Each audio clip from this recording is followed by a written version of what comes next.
Welcome back to a brand new episode of Jori Sports Stories. As always, I'm your host Jori, and on today's agenda, we've gotten quite the show for you. We've gotten quite the mix. We address the Lakers, Warriors, Suns, and more. We're continuing playoff coverage, even briefly discussing those who already purchased their tickets to Cancun. And who do you think won this year's NFL draft? We'll discuss that and more thoughts on this year's draft.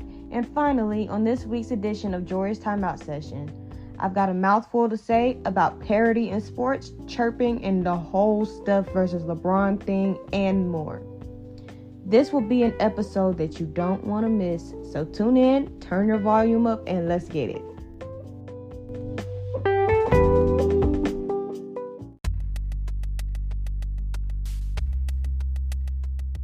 First things first, we start off in the NBA, where we have the conclusion of both the Lakers-Grizzlies series and the Warriors-Kings series to break down. And with the Suns-Nuggets series in full swing, we'll get to break that down as well. Also, in this jam-packed segment, we discuss what's next for the teams that have already checked in to their vacation spots, and we'll also discuss all the other playoff series as well. So with that being said, let's get it popping. Now, first things first, we're going to address the Lakers-Memphis series. The series concluded. LA Lakers won. And some of the questions that could be answered in the segment. What's next for Memphis in the long run? How scary can this Laker team be? And what happens when you continue to talk and, quote-unquote, poke the bear? So, here's my thing. Memphis had a chance. One, until they open their mouths. But in the grand scheme of things, Memphis ain't there yet. And they're missing a piece and a whole lot of maturity to go with it. And I don't like the way that I don't like what happened today. Like, they've been trying to, I don't know how that story got out about they're not re-signing Dillon Brooks under any circumstances. You could have just said we're not going to re-sign him. Under any circumstances was a little extra. Now you're making it seem like he was at fault for why y'all didn't do what y'all were supposed to do, right? But it wasn't just him. The lead talker of this bunch is Ja. It started with Ja. Ja's had all these behavior issues off the court, and you didn't think that his chirping, the immaturity that he has, was it going to spread to the rest of the locker room? I mean, yeah, he definitely talked himself out of Memphis. He definitely single-handedly talked himself out of Memphis. But for them to sit here and release that, like it is just all of a sudden all Dillon Brooks' fault. No, because that whole series, we saw countless just mental errors. We saw immature mistakes. We saw, the chirping and whatnot. But for the past 2 to 3 years, we've seen this Memphis team have this maturity issue. It's not just Dillon Brooks. It's not just Ja Morant. It's not just Desmond Bane. It's the whole team. The whole team is a walking identity crisis. Because in all honesty, y'all can say that Ja started this immature behavior. No, he didn't. They've been immature.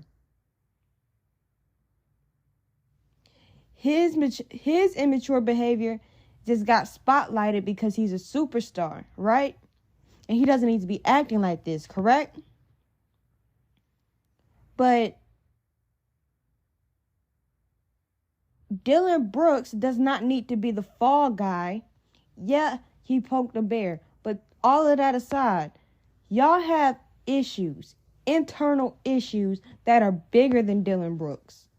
He flat out said he wanted a bigger role in Memphis. Y'all didn't want to give it to him. Let somebody else give him a chance. Now, do I see him offensively being a third option? No. There's a lot of actual responsibility that comes with somebody being a third option, a scorer.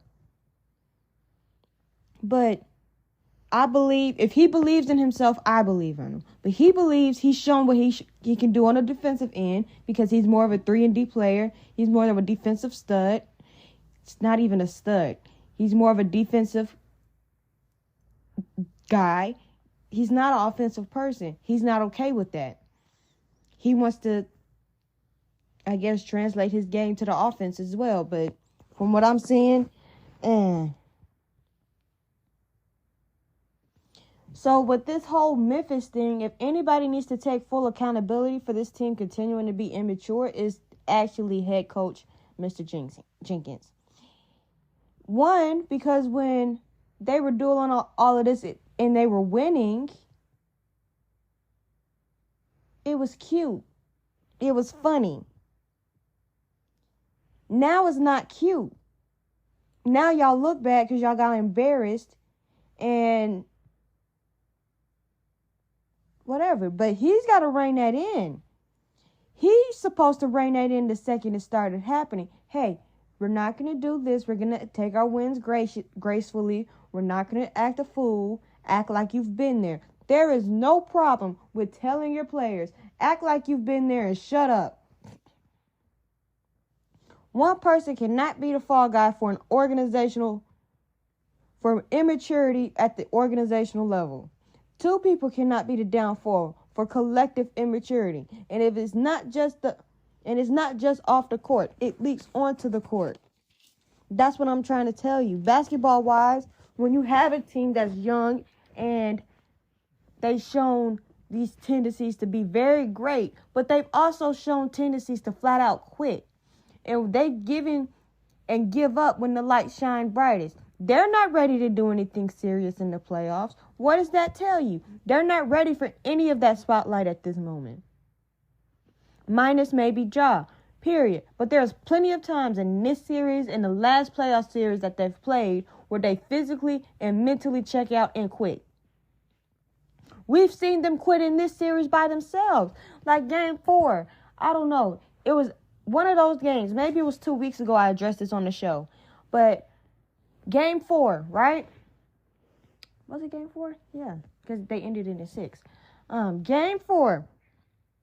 They did not score the last 3 to 4 minutes. 3 minutes and 5 seconds, they did not score. Now, granted, y'all could say that was great defense by the Lakers. But I actually sat and watched that game. They quit. That's not an individual problem. That's a team problem. That's a coaching issues. Like I said, there's nothing wrong. There's absolutely nothing wrong with telling your players to act like they've been there and to stop jaw-jacking before a playoff series. There's nothing wrong with telling them that. I understand that they're confident. I don't want them to lose their confidence. But in certain situations, you got to learn when to shut up, man. And personnel-wise, I've always felt like they've needed to add another piece. Well, now they need about 2 or 3 more pieces because Dillon Brooks won't be returning to that roster anytime soon. I think, in all honesty, Memphis and Dillon Brooks need a mutual divorce, and he needs to go find somewhere else. They need to add a veteran that's somewhat been there before. What the one veteran that they have that I can think of is Steven Adams. And what has Steven Adams done? I know he was on the team in what are you doing? I know he was on the team in Oklahoma City. That we know what happened to them.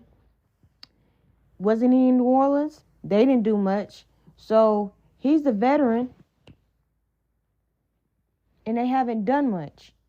So they need to get a veteran that's somewhat been there before. They need to address this immaturity thing first. Also, Ja also needs to adjust his game. People are saying, no, he don't. Yes, he do. Because he's not going to last long doing the stuff that he's doing now and reduce the amount of times that he flies through the air like a human torpedo if he wants to be around in his league for a minute. He's also got to learn how to fall as well. He's getting himself hurt, and you think Memphis would be better about taking care of their star, but they're not. And on to the Lakers.